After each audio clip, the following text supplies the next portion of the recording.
And we are back. Thank you so much for staying with us. And in case you're just joining us, welcome to Kenya's Gold. Now, every single Thursday, we do focus on coffee farming in Kenya. However, today we do have a bit of a twist to it. Yes, there is coffee in the mix, but also we will be talking a lot about the role of the young people in agriculture. And we are back here with our guest from Gyoko. How are you? I'm very fine. You're the youngest in the group, our Gen Z farmer here. Yes. Na ningependa tu uanze kwa kutuambia, what are you growing, what are you keeping in your farm? Okay, our farm basically doesn't do coffee only. We also do ornamental birds. Right. Yeah, to facilitate us with farmyard manure, because you know, it doesn't rely on their own chemicals. Right. To better our soil health and maintain our soil structure. Good, sustainability in agriculture. Kwa hivyo nikikuja pale nitakutana na kina peacock, Peacock, Sirkis, Opington, and the Sebrights, they are there. Come on now. And we are partnering with other farms. All right. Yeah. Avril, tell us more. What do you have in your farm, and for how many years have you been a farmer? Thank you, Gina. I have been a farmer for about 6 years now. And in our farm, we do have coffee, we have beans, we have bananas, Right. and avocados. Right. Yes. So your beans are in the coffee farm? Yes, my beans are in the coffee farm to help with fixing of the nitrogen back in the soil. Good. Yes. Another sustainable farmer we have on the show today. Is that your main job or that's your side job, farming? Farming is my main job. Yes. Right. There's so many people who always question, can I fully rely on farming as my main job? Should I, do away with other things that I was doing as my main job and focus on farming? Can you, fully depend on farming? Yes, you can, because I left a career in Nairobi to move to Embu to actually venture more into farming. So Right. yes, you can. So you can actually put all your eggs in farming and it will work. Yes. Good stuff, Mr. Gikonyo. Thank you so much for being with us today. Zungumza na wale ambao wanakutizama nyumbani wanataka kujua hii shamba yako ina nini na nini na nini. Thank you. I think for me, I'm basically pure a coffee farmer, though I have a bit of some macadamia. And some few custard depots, though they are coming up, Right. the small ones. Okay.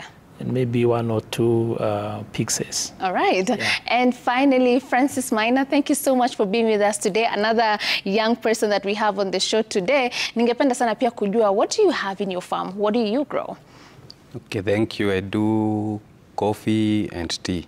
Good. A lot of times katika sector ya coffee and tea, you'll see the older people. Utaona akina Mr. Gikonyo, not to say that you're old, but mostly it's dominated by the elder people. How did you get there as a young person, given that you're doing coffee and tea, which a lot of times is dominated by the older farmers? Okay. Nilikuwa na passion ya kulima, nikaanza kulima kahawa kidogo kidogo. And then sasa nikaingilia sasa kulima kabisa majani na kahawa kabisa. Right. Yeah. Did you come from an agricultural background? Wazazi wako walikuwa wanapanda hiyo kahawa na chai alafu wewe ukatake over, ama wewe mwenyewe ndo ulianza afresh by yourself? Okay. After college niliingia tu direct kwa shamba. Sijafanya kazi ingine. Na ukaanza afresh kuweka majani na kuweka kahawa. Unajua hizi vitu kama kahawa nilikuwa nimeachiwa na my dad na hiyo majani, so ni kuendeleza tu. Right. Good. Thank you so much for that, Mr. Gyoko. Unajua sana when we are young, tutakuja tuulize, what do you want to be when you grow up? And a lot of us will say very nice things like doctor, like pilot. Niambie, when you were young, and maybe that question was asked to you, was farmer what you said, ama kulienda aje sasa ikakupata wewe ni mkulima? Okay, when I was of age, I think I didn't have that, I wasn't overexcited to say I want to be a pilot. We used to get ourselves. For me, I was a passionate farmer, even when I was young. It's a thing that I grown doing. Right. And what I wanted to be was a real farmer now, not a farmer who is doing it because it's the only way out or the only way of life. So for me, that's what I have grown wanting to be. Right. I'm not there, but I will surely be there, a real one now. And that's my dream, to be a farmer who will support this nation. You know, they say that farming is the backbone of this nation. Yes. Given opportunities. All right. And or everything that it takes, Okay. I'll surely deliver. Good. That's what I wanted to be, a real farmer. All right. Kwa hivyo ukiwa mdogo ukiulizwa what do you want to be, ulikuwa unasema farmer. I was saying nilikuwa nataka kukuwa mchungaji, but along the way I don't know. Mchungaji wa kanisa? Of course, yeah, I wanted. Ukaendaje, mambo ya dunia ikaingia? No, in between. Mambo ya dunia. Yeah, ikakuja, but I still believe.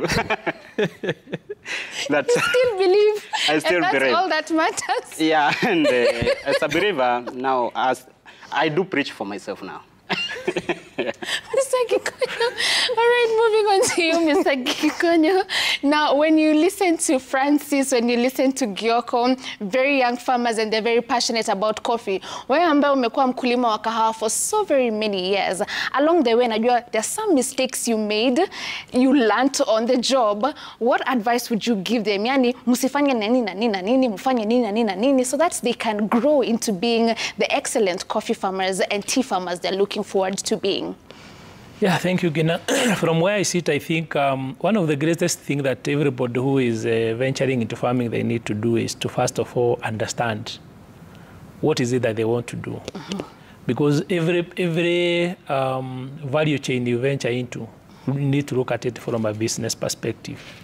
And therefore, you need to learn and understand what it takes for you to be an excellent farmer. The other issue is that it is to change the mindset. The aspect of maybe expecting from other people to come support you do the farming should actually be a thing of the past. It is the high time that young people need to understand what they need to do and make a deliberate choice. And once you make a deliberate choice, it is you to look from internally and both and also externally. But don't sit somewhere and wait for somebody to create the environment for you to excel in business.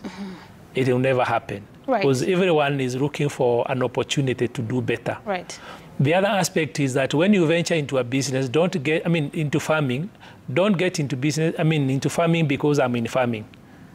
Understand and appreciate your role in that particular space. And the other one is that I would want to advise the farmers and the young ones who are getting into the agriculture. When you are getting into the agriculture space, don't compete. Because you are competing against your fellow farmer instead of competing for the market. So you need to brand yourself for the market. Right. Create a value for what you do.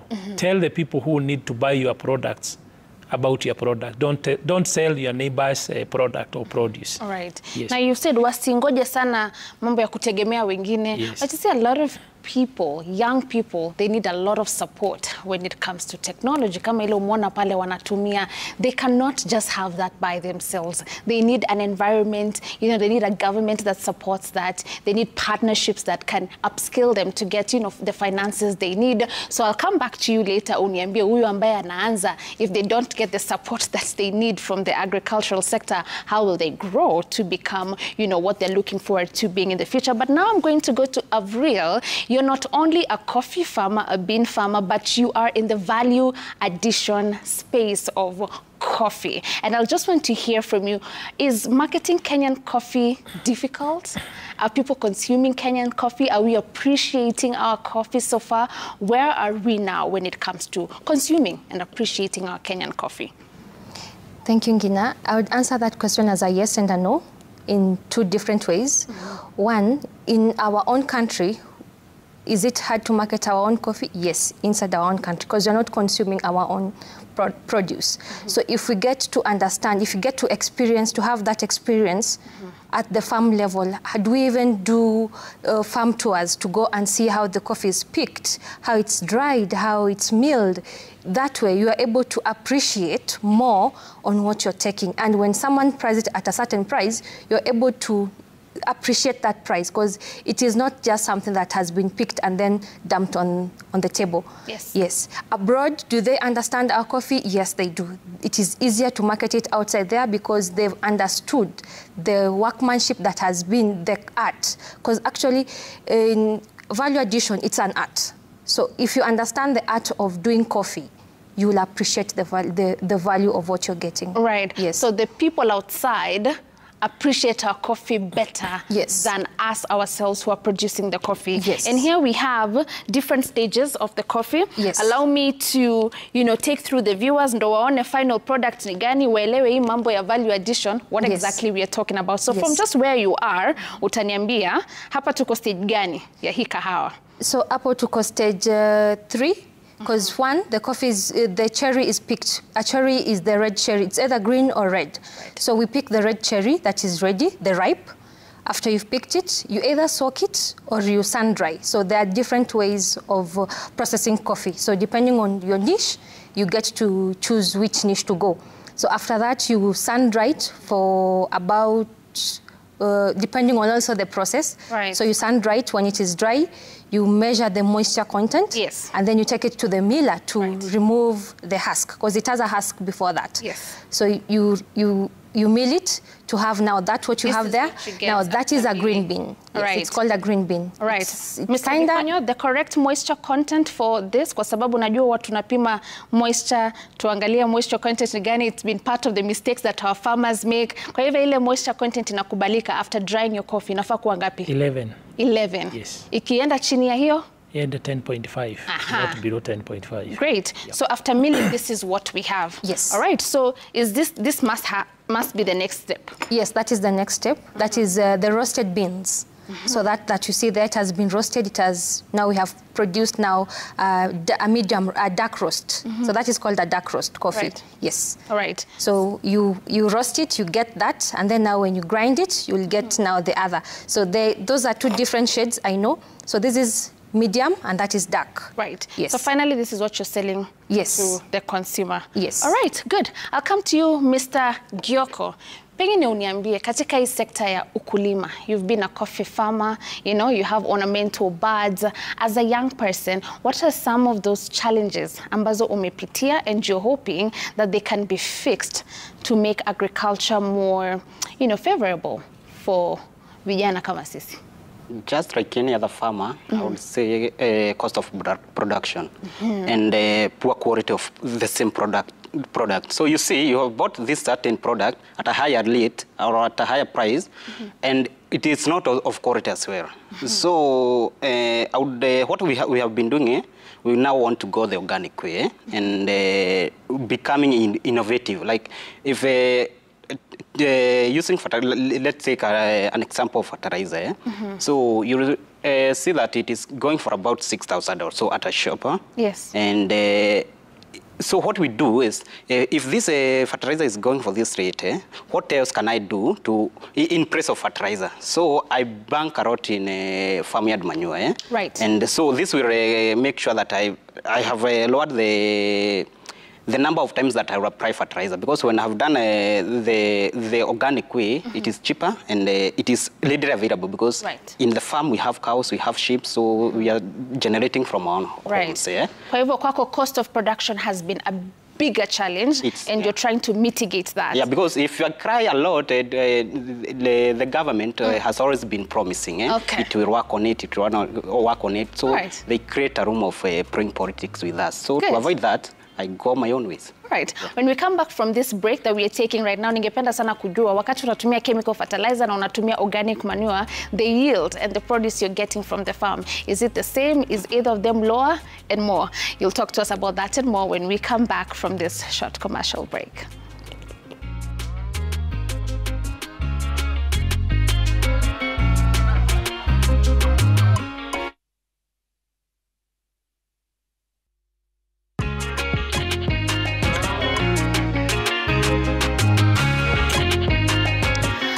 We are back. Thank you so much for staying with us, and we do want to continue the conversation with our coffee farmers here and Mr. Francis Maina, kijana wetu hapa, young people in agriculture. Ningependa sana uniongeleshe kuhusu some of the challenges wewe umepitia katika sekta ya ukulima. Tumesikia Gioko pale amesema cost of input is too high. Yako ni gani?